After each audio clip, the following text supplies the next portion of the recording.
how to adapt all those processes and everything that you need to still deliver in the same standards, because they are IOC standards, or you still have to deliver this amount of people to these games and make it happen.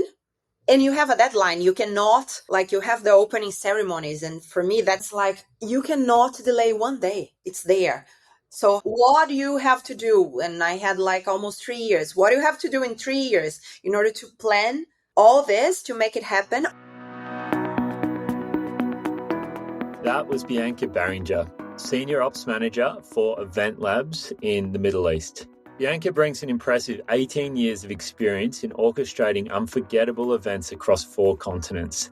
With a knack for seamlessly coordinating major sports and cultural gatherings, Bianca is a master of mobilizing workforce talent to ensure operations run like clockwork. Whether you're a seasoned event organizer or just dipping your toes into the world of volunteer management, you'll gain valuable insights and inspiration from this episode. So sit back, relax, and listen to Bianca's journey and wisdom.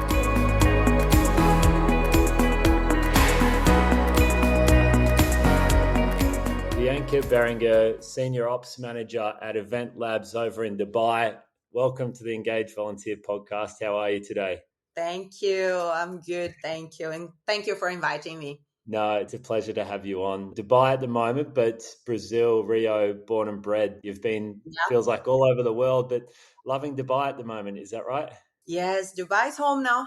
Yeah, I love it. It's a beautiful part of the world. What draws you to that region? What do you love about it? I like how diverse it is. You have, like, you sit on a table and you have 20 different nationalities. Like, I think you grow a lot with all this mix and variety.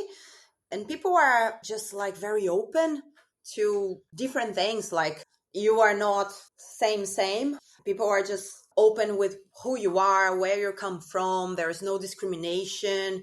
You just learn a lot, and the region is growing. So I feel really welcoming here, honestly. Yeah, that's great. And Event Labs, that's where you are at the moment. Just for our audience, perhaps from other parts of the world, unaware of Event Labs, do you want to just give us a quick summary of who they are and what they do? Yeah, sure. So Event Lab has around 10 years in the GCC. Started as a staffing agency for events. It was founded by 2 guys that were event freelancers here in the GCC, and then saw there was this gap in the market back then here in Dubai, and then they started the agency. Now we grew a lot, and it's more like workforce solutions to clients, especially GCC. UAE and Saudi are our main countries, and where we have like base and offices. But we do provide all kind of workforce solutions, from placing freelancers that are event experts, consulting in workforce planning. Like, if you want to do an event and you don't know how to start, we do this consultancy as well. And we do provide guest services staff and a fully managed solution. Like, you say, okay, I need 200 people to work for this event as hosts and ushers, and we just place everyone and manage this operation for you. That's basically and somewhat regionally in that sense, where you're headquartered in Dubai, is that right? Dubai, but now we are with a big office in Saudi, and it's almost same amount of people in both countries. Yeah, awesome. And your role as Senior Operations Manager there, what does your role entail? So I joined Event Lab a bit more than 3 months ago with my background in major events and the vision that Saudi has, the 2030 vision, and all the major events that are coming to the region. My goal is to focus on how we are prepared to do the operation of those events. We are prepared to staff those events in terms of processes, systems, and everything related to placing large amount of people in the industry. Yeah, understood. Nice one. And you touched on it there about your background and experience in major events. It's been quite a journey for you since, take us back to it from Brazil, Rio 2016 Olympic Games. How did you end up there, and what was that journey like for you to begin with? Wow. So it was quite a journey. And when I think about everything I've done, it feels like I'm 60 or 70 years old, but not yet. A bit younger than that. My career started in HR. I just landed in HR in oil and gas. Well, in Rio, Rio is not the financial capital of Brazil. All the companies are in Sao Paulo, but I'm from Rio. I did my degree in economics in Rio. And at this point, the main companies that were there were oil and gas and mining. So I was like, that's the goal to start my career. And then I landed in HR in oil and gas. It was the opportunity that came. They hired me. Okay. And there my HR career started. A few years later, I think few like 10 years later, wow, I did oil and gas, mining. I've always worked a lot. I've always liked working, but I was not very passionate about it. And I was passionate about cooking at some point, still am. And then I dropped everything and I was cooking for a whole year. I was a culinary teacher, chef. And at some point, a friend that was working for Rio 2016 Olympics in 2013, she called me and say, "Oh, I know you are now like a chef. I'm not sure about your career, like corporate career anymore, but there is a position here that is like meant for you." Because in HR, I was not like daily HR. I was more processes implementations, system implementations. I was doing this part of HR. So I was looking into the entire HR as processes and how we have to change and how we grow. So then I went to an interview in Rio 2016 and I fell in love with the Yeah. project and the people, and especially like the diversity. And I always say one thing that I felt in Brazil, in Rio, everyone was very similar. So I was in oil and gas and in mining, and we all came from the same good universities. We all came from the same neighborhoods and schools. Everyone knows everyone. So we are very inside a box, a very privileged box, Yep. Yep. but everyone is kind of the same. And I do remember this when I went to Rio 2016 office the first time. And my interview was with my former boss that is Australian, and she has done like 8 Olympics. And that blew my mind. And then the amount of people from all nationalities that you see like walking in the corridor, the building itself was super cool. I'm like, oh, I think I want to work here. And So I it was started. the attraction to the people and the mixing it up and a bit of a change of lifestyle for you that Yeah. grabbed you initially, was it?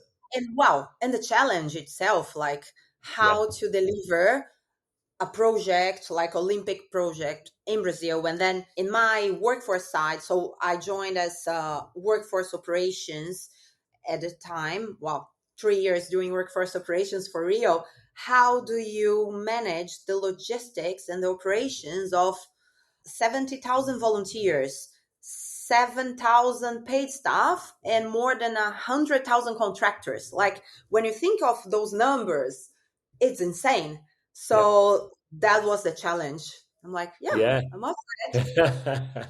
You would have at the start just been like, how are we possibly going to do this? Right. Like, but you would have had Exactly. teams, like you said, your colleague from Australia that had been there and done that before, I guess. And we have a lot of listeners, right, that are going probably early in their journey that would be looking at that going, well, I just can't do it because those numbers are too crazy to me and I could never think of how to manage them. But you would have had really good support early days, I'm sure, to guide you through some of these questionable moments, I'm sure, Yes. uncertainties, right? Oh, yeah. Yes. And especially when you get Olympic Games and you look to the previous ones. So for us was London. Yeah, London 2012. And then what works for UK sometimes doesn't work in Brazil, like works in London. Rio is different. So how to adapt all those processes and everything that you need to still deliver in the same standards, because they are IOC standards, but you still have to deliver this amount of people to these games and make it happen. And you have a deadline. You cannot, like, you have the opening ceremonies, and for me that's like you cannot delay one day. It's there. So Yep. what do you have to do? And I had like almost 3 years. What do you have to do in 3 years in order to plan all this to make it happen? Of course, like I wouldn't have done like from my own mind. You know, you need a lot of previous knowledges, like Hmm. maybe someone in Greece in the first Olympics had to create and then brought up to now. And that's why I think in the games you always need people with previous experience, like, and that's how the new ones will learn. That's how I learned a lot, how to deliver. And it was funny because I just started in the biggest one. Sometimes Mm. your career goes a bit different. You start with smaller events and then you go to a big one like FIFA or Olympic Games. But it was the reverse way for me. Yep. Yeah, thrown right into the thick of it. Yeah. Do you recall some of those adjustments that you needed to make from London to Rio? Do you recall like some key friction points where they're like, no, it has to work this way? And perhaps yourself being from Rio, we're like, well, hang Yeah. on, no, it really works like this over in Rio. Do you recall some of those moments? I think the biggest one is regarding people engagement and people commitment. Because you go to Europe, in terms of workforce, for me, is piece of cake to throw a big event in Europe because people respect people. If they say, I'm going to be there, they will be there. In Rio, no. If it's sunny, we go to the beach instead. If we are always late, and the level of commitment is a bit different. So especially the attendance that you're expecting on an event, like volunteers, but even paid staff, that's really tricky to manage and to find out what is the level, like how you have to plan. So for example, Yep, I need 100 people, but I actually know that only 80 will come yep, or will be on time. So yep, how do I plan for all those little things that can happen along the way? yep, But we are late, but we are very flexible at the same time. So I think yep, another point of almost conflict was yep, when we follow a process, and I saw that in different events, like when you have a process and you have to follow A to Z in this process. In Brazil, we go A, D, W. We find a way, but we always find a way. And yep, and that was really nice to see that we end up making like yep. an excellent games, even with all our way of working. Yep, I like it. And that's right. And I think there's a beauty to that of these major events that, because, as you touched on correctly, there is a date and there is no chance of going beyond it, right? There's a beauty in that compared to we work with a lot of charities. And I know yourself, you've worked in the charity space a little bit along your journey as well, where perhaps are on the other edge of the spectrum, where a lot of it is really quite slow and measured processes that sometimes take well, honestly, in my opinion, a couple of years longer than what they probably need to be taking. But that's how it is. I guess Yeah. you've seen both sides of it now, haven't you? To be able to be like, there's a beauty to that rush, but there's also a challenge to it as well. What's your thoughts on that, and just being able to get it done in major events world, and maybe being short sometimes as well? Yeah, I think it's what you said, and I said in the beginning, you have a deadline. No matter what it takes, you need to make it happen. So, another thing that we do, like we have to be passionate about what we are doing because sometimes you have to work like 24 hours. Sometimes you have no life. And I remember my family in 2016 asking me if I was still alive because I was completely gone for 3 months. I couldn't talk to any friends or family, and you just put so much there. If you don't have a team that will put that much, you won't deliver. I Yeah, think that's a yeah, key thing for making the deadlines, and you just need to be passionate. You need to love what you are doing, otherwise yeah. it won't work. We won't get Yeah. there. Yeah, you'll burn out. I understand. And then from those games, was there a moment that really strikes you as like puts a big smile on your face from that process? Was it maybe the opening ceremony, seeing the volunteers and everything? Was there a moment that grabs you? My eyes tear up the opening Yeah, ceremonies. Yeah, it was. Oh, honestly. beautiful. Yeah. Yeah, it was. I couldn't stop crying. Yeah. It was just like, I did this. Yeah, amazing. And so much work, right? So you joined in 2013, was it? So you've been there for, or roughly around there, you've been there for a couple of years? I've been there for 3 years because I stayed for devolution as well. So I completed the entire 3 years. So I Wow. saw it growing. Like when I joined, there were only 300 people in the organization. Mhm. And then at some point we were 7,000. Wow. Yeah, I guess then those 24-hour days, your family wondering if you're alive or somewhere, and then seeing that opening ceremony and it all come together, it must be pretty special for you and Yeah. the team to have been Yeah. sitting there and watching that. Yeah. You're just so proud and almost like you don't believe. And you worked so much for this day to happen. Like, especially when you join from the beginning and you're like, oh my God, it's here. We've done that. It's Yeah, amazing. I love it. And look, I would love to speak to you for an hour about Rio, but Yeah. your career has had so many experiences. So when Rio finishes up, you jump on a plane to Turkmenistan, of all Yeah. places, of course. Yeah. For the listeners, where is this and why? Travandi, like what's that next journey look for you? Yeah. So when I was working in Rio, that was the best job of my life. I knew I wanted to continue doing games. And of course, not only me, a lot of people want to do the same. And then it was like, what will be the next opportunity? And everyone was trying to see the next major event that we could go in. And it happened to be Turkmenistan. And I'm like, that's the opportunity, just grab and go. And then I went to spend 9 months in Turkmenistan. Wow. And were you nervous about it? Were you like, oh, again, your family, they probably would have been like, well, hang on, or your friends at Oh least yeah, in yeah, Rio, like, what yeah. was your thought process right then?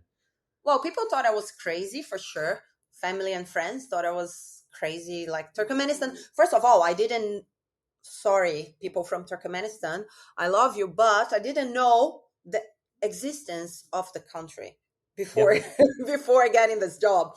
I knew about the stunts, like there are 7 stunts, but I didn't know like Turkmenistan where it is in the map and everything. I had to actually get the map, Google Maps. Ah, okay, next to Iran and Afghanistan. Oh, nice, let's go.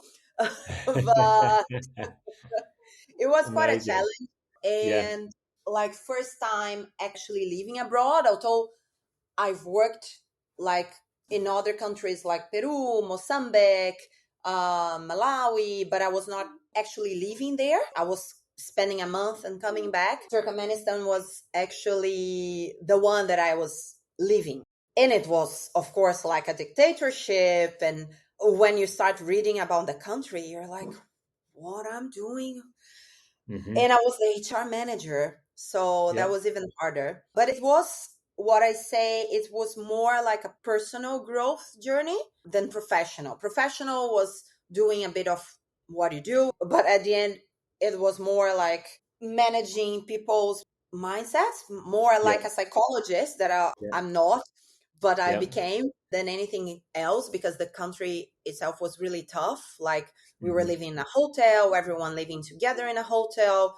There was not much life between hotel and office, but it was quite a journey. And the people that were there, like we are all still friends. Like it made people. I think that's another thing about events, especially when they're tough. It Yeah. people just come together like they are so united as a team that it goes for life. Like I still have mainly like a lot of my best friends from that time. Really amazing. It's well, you would be friends with Kate Halliday, wouldn't you, from those Yeah, yeah, events?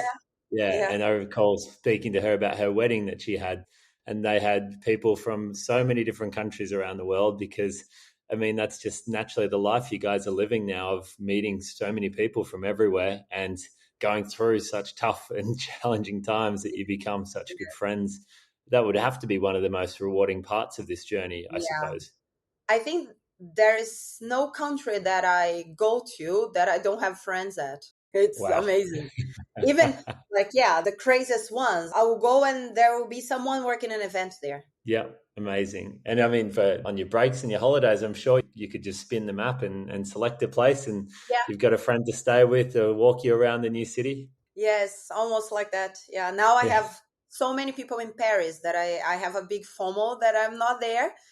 Yes, Like, of of course. course, a lot of friends are there and I can't wait to go to the Olympics. But then as a spectator, that would be a good one as well, because then you can enjoy and not work like crazy only. That's true. Yeah, there's the other side of it as well, isn't it? To be able to enjoy and sit back Yes. and watch. Yes, honestly, in Rio, the Olympic Games, I didn't see much. I enjoyed Paralympics a lot because it was quieter. Like after we've done Olympics, Paralympics is way not that smaller, but it's smaller, and then you have more time to actually watch the games and go and see what is happening. That was Yeah. quite fun. Yeah, lovely. All right. And then from Turkmenistan, there's a few different roles that have been there. Abu Dhabi for the Special Olympics. Special I know that Olympics. was a challenging one as well at the end too. But I guess Abu Dhabi, was that your first sort of journey into the sort of the area of the world that you're living now, and sort of Yes, starting to enjoy that lifestyle and the people that you got to meet? Was that the exactly. first foray there? Yes. So from Turkmenistan, I came to Abu Dhabi. And I remember that I was, after living in Turkmenistan, I'm like, I want to live in a bit more standard place now, like city and having a proper personal life. And I came to interview in Abu Dhabi and I'm like, oh, okay, that's nice. I can Yeah. live here. Then I came back to Brazil, packed everything because, well, in Turkmenistan, I didn't know where I would go next.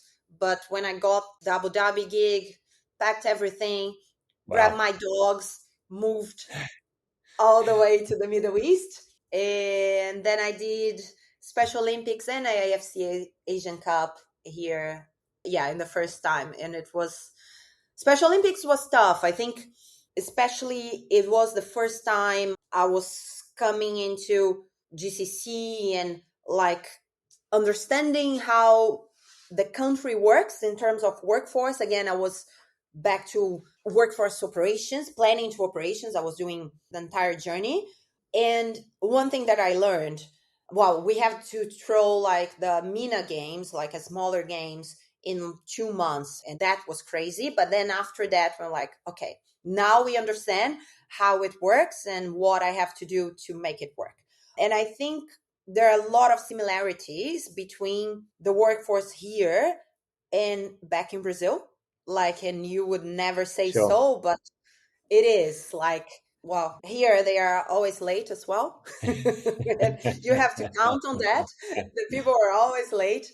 And there is a lot of the personal touch that you need to put into the project and into the relationships you make. I think that's really special about this region. Some people adapt, some people do not. Mm, And I had to learn as I was throwing an event, but that's really, really nice, especially because I was working. Special Olympics was mainly Emiratis working. It was an organization that was more than 50% Emirati, which for me was amazing. Like the amount of things I learned was unbelievable. Challenging in the beginning, but amazing.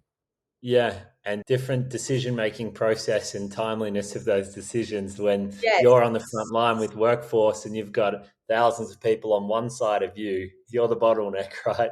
And you've exactly. got decisions that are holding things up where you would have had a lot of times where you wouldn't have had an answer, but you would have had thousands of people wanting an answer. How did you deal with that? And you've clearly got used to that somewhat by now.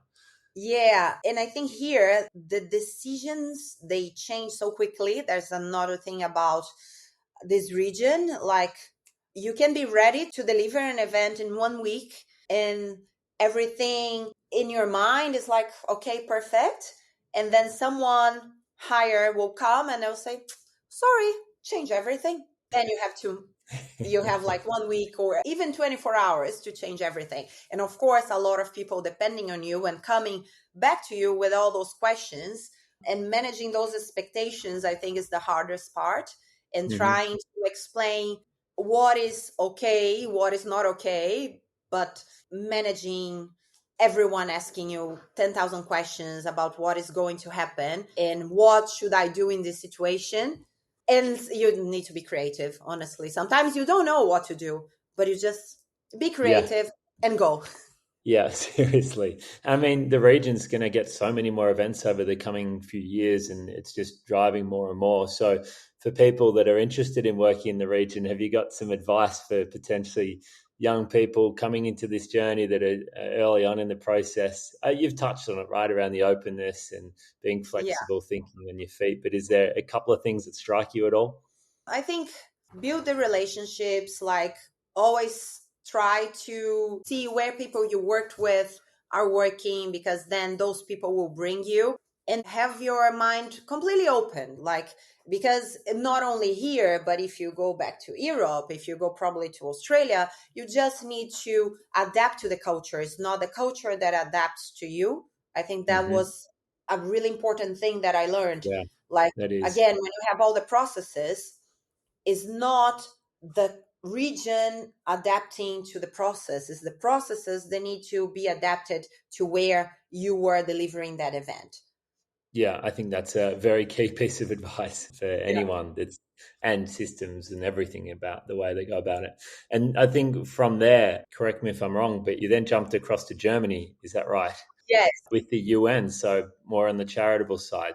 An interesting sort of sidestep. Talk me through that decision and journey. Well, one thing about events is that you need to be open to move around a lot. So I was like jumping country to country. And at some point, I thought maybe I need to slow down the moving around. And it was out of the blue that I saw on LinkedIn and applied. And I got my first interview thinking, I will never be hired for the UN. Come on. What was the role you were applying for? I was a HR manager, but mainly for a specific cell in Germany, in Munich, that was dealing with startups, like, of course, startups for social impact, and Yeah, how you scale up those startups to find better solutions to hunger. And sure. wow, that's an amazing cause as well. So it caught my eyes, and I never thought I would pass, but due to the diversity of people and countries that I have worked with, they hired me because I had this background of multicultural people that I was dealing with. Because, wow, it's the UN. We had Yeah. 60 people and like 40 nationalities in the office. Oh, It was amazing. Amazing, crazy. really. Yeah. Yeah. Wow. And so you got that job. Like that's you were surprised, but you thought you'd just put your hat in the ring anyway because hey, why not? Basically, right? Why not? Yeah. That's the Yeah. thing. Like, just take risks, right? Yeah. Yeah, Why why not? not? What's the worst that can happen? But at the same time, you were saying you wanted to settle down, not move as many countries, and then you pack up and move your whole family and everything to, and the dogs and everything, Germany. Okay. So then Germany, how long were you over there for in this role? And what did that role look like in practice then? Was it traveling a lot or were you stationary? No, What did it look like? I was stationary in Munich. I was the HR manager, mainly growing the office. So I think that's why they hired me as well. Because when you compare to an event, you have like 10 people and you have to grow really quick to thousands of people. So just this scalability of what you can do and how many people you can bring and just mix together and make them work together. That's what they needed, Mhm. not in this scale, but in a smaller scale, but a permanent one. That Yeah. was the different thing. So Yeah. it was mainly a lot of recruiting and setting up the teams and the structures and make people from all different backgrounds and nationalities to work together. Like, it Wow. was really, really interesting. I stayed there for almost 2 years, but one, I was missing the bus of events. Like, I missed the Sure. craziness. I need the craziness. It was too stable. Yeah, it is stable. Wow. I love it. And I didn't adapt to Germany. It was a tough Yeah. place for me. Yeah, I can only imagine. Just, yeah, I've never spent too much time in Germany myself, but I guess you wanted to pack up and move back onto the events bandwagon. There's lots of different roles you've had between now and then. Is there a couple that grab you or specifically you want to talk about? I think, wow, I've done Expo here in Dubai. I've done like smaller events as well, but then like small gigs. those are the small ones. Sometimes are fun as well, because you just get there, everything is ready, and you just have to operate. And I love Hmm. operations are fun, but I prefer to do all the planning and everything nowadays. And I think the most challenging one was Expo Doha. Yeah. Was Yeah. my last major one. Was tough. The Yeah. amount of Yeah. changes, the client, the quick mobilization, just hiring and bringing people from all over. I think I've done like 100 people in a month from all over the Wow. world. Boom. Yeah. And setting up this entire structure. And as I got the project from the beginning, was very, very interesting to see everything that happened. Like, it was almost 1 year, and wow, I didn't even complete 1 year, because then I changed jobs. But it was, let's say, 6 months that felt like 1 year and a half in terms of accomplishments that we've done. Wow. Really? Yeah, okay. And that was Doha as well, another country, another, I guess there's similarities across the region, but do you find actually, I'm interested, do you find differences amongst the region and from Saudi to Doha to Dubai? What's your thoughts there on probably with a workforce angle? Any tips or advice on the way people operate? I think Dubai, like UAE, actually is the most with like, I just don't want to say Yeah. the wrong words, but Dubai has a more Occidental mindset nowadays. Dubai, sorry, UAE has the most Occidental mindset nowadays. We've done many major events, so the workforce is more prepared. It's easier to find people. There are loads of people that worked in different events here, and they're ready to go. It's way easier to operate a big event here. You still need to bring people from abroad, but the amount of good professionals with event experience or hospitality experience that you can find here is great.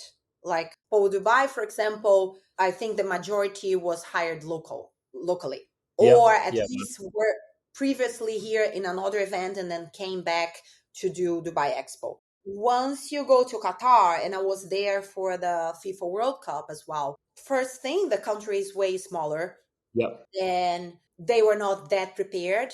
In They had the Asian games like 26. No, I don't Mhm. remember when, but like back then they had Asian games. So you still had like some people that stayed since, but then again, you have to bring everyone from abroad and then hire local people and teach them like how to operate an event. And I think that's the same now with Saudi. It's changing, but if you go to Saudi now, you have much more locals, like in Saudis, they are gaining like event expertise, and you can use them already in better Yep. positions in events. But people are super open to learn. That's, I think, amazing thing about Saudi. The country Yeah. is huge. There are Yep. different locations, and the amount of people there that want to learn, that want to grow, and want to change the country, and want to show like to the world that the country is a nice country and you are welcome here. I think that's brilliant. And the main difference about the workforce is that you still have to teach them along the way. You still need to create this legacy that they don't have. Like, they have done a few events, they have Formula One, they have other main events happening around in Riyadh, but nothing like that major. So they Hmm. still need to learn, and they still need expats expertise to try to teach. And I think one thing that is changing mainly is that few years ago you would just throw event there, just bring everyone from abroad, you set up, you operate, and you go, done, halas. Yep. Nowadays, the difference is like, you come, you teach, you create a legacy here, because we want to keep doing events, and they don't want to, fair enough, they don't want to rely on just expats and people from Yep. abroad that can be expensive and can not be available to deliver those events. So you want to create that standard in the country. Yeah, and the education, and I've just looked it up in the background here, but when I spent a few weeks over in Saudi, and what blew me away was the amount of young people working everywhere. Just, you could notice it when you were there.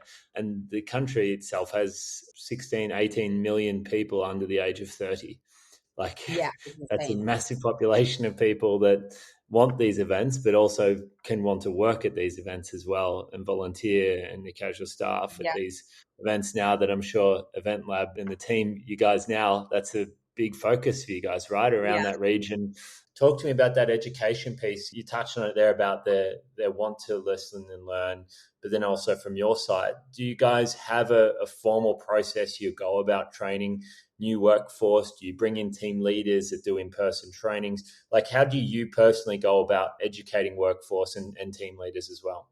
Yeah, we do have a good training piece for all the events that we throw. And now we're seeing more like even the clients requiring more Saudis in the workforce, sometimes 100% Saudis, sometimes like 80, 70%. That's a rule, right? So that would be your customer, so an event or a venue or something saying, hey, Bianca, by the way, we need 80% of these staff to be Saudis. That's how it works. Exactly. Yep. Exactly. So the Yep. client asks, and wow, of course, there is the Saudization piece as well, even for a lot of roles. So, for example, if you want to be HR in Saudi, it has to be a Saudi national. So the country is putting regulation, but even the clients, they want to build this capability internally, so they require that. And I think that's amazing, because then what we do, we get the supervisors that we worked before, we have our own team, like fixed team, full time, that go there and train everyone. So we have like this training plan in guest services and hospitality, and how you deal with clients, how is a difficult situation, what you can do, what you cannot do. So, for example, a guest comes to you and you're just like on your phone like that, you cannot do that. Yeah. How do you dress? How do you behave? The basic training. And of course, the training in the operations itself, depending on the event that we are delivering. So normally we always bring people from previous events, and in Saudi especially, that will train the workforce. But then a good thing to observe is that those people that we did an event like 1, 2 years before, let's say, they are now like doing so many events with us that they upgraded. They became a supervisor, a team leader. So we see this career path as well, like as people learn and grow. Yeah, yeah, fantastic. And that's yeah, from my early days of the event workforce, Spark Event Group in Australia, the staffing from universities having dream team members and the different groups and classifications as people progress through, especially Yeah, young people, and they want to earn their badges and they want to progress through these things. I'm sure people in Saudi, but across the whole region, are wanting to further their career, and Event Lab's probably a yeah, great place to get started with that and progress through that journey, yeah. right? So it's And events yeah, exciting, right? So of course it's not for everyone. Again, you have to be passionate, but it's dynamic. Like if you don't want to sit in an office and work in a computer 8 hours a day, and if you're passionate about festivals or parks or sports, it's a amazing way to start your career. it is. Yeah, yeah, fantastic. So you've been very generous with your time. There's two questions I often finish on with the podcast, and the first one is actually a question from a prior guest that was on the podcast, and that is there a moment that hits you around? Maybe it was something that went wrong that you've learned from. So is there something that you experienced that really sticks out to you of going, well, because I went through that, I've learned this. I'm sure there would be hundreds from your journey, but is there a particular moment that stands out to you? I think when I first got here in Abu Dhabi, actually, to do the Special Olympics MENA Games, the first event that we had to deliver in like not even 2 months, I was still a bit stubborn about following the step by steps. Like, because I learned in the Olympics, I was a bit stubborn on like, it has to be in the same way. And it was Mhm. especially on dealing with the volunteers. And I had a really hard time And I do remember it was a point that it's silly, but I was about to resign because the meal vouchers. Oh, Because no. we were giving them too much food and people were complaining. They were complaining about the salmon. They didn't like salmon. They wanted biryani. It was just a massive drama. And I had a hard time in this event. I had a Yeah. really hard time. Yeah. But then again, after that, I was like, no, stop, breathe, and let's restart how you assess, and how a lot of this has to be with the culture and not with how you want the event to be. Because sometimes we just come, okay, I've done this amazing event and I think it has to be in the same way. No, it doesn't.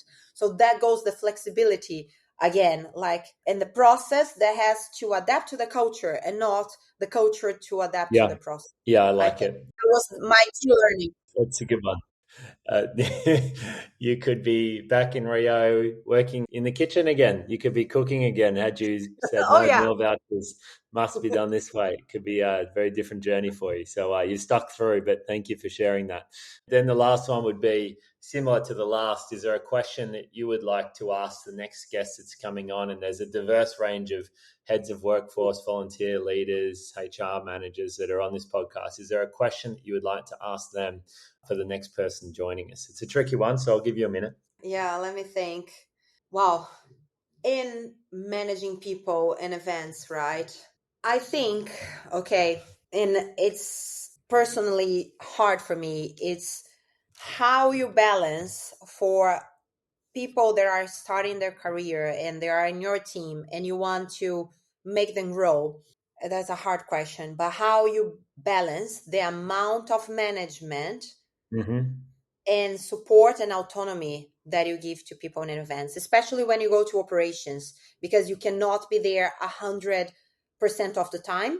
So you have to trust, but at the same time, you have the accountability of what is happening. So you are the workforce manager and you respond for whatever is happening in the venue, for example. But at the same time, you're not there 100% of the time. So how do you properly manage your team to not be micromanaging them on a daily basis, to give them the autonomy they need, but also the support they need without creating like a total mess that Yeah. at the end it will be your fault. I think. I know. Yeah. Tough question. I like it. That's a good one. Good luck to the person that needs to answer that one. And Yeah. I'm sure Good luck. it doesn't. I like it. No, but thank you. Well, look, again, you've been so great with your time, Bianca. So, yeah, look, we might wrap it there, but thank you so much again. And My pleasure. it's been an amazing story and journey, and I'm sure there's plenty more adventures on the way for you, which is very exciting. So, thanks again for Thank your you. time. Thank you. Thank you for inviting me. My pleasure.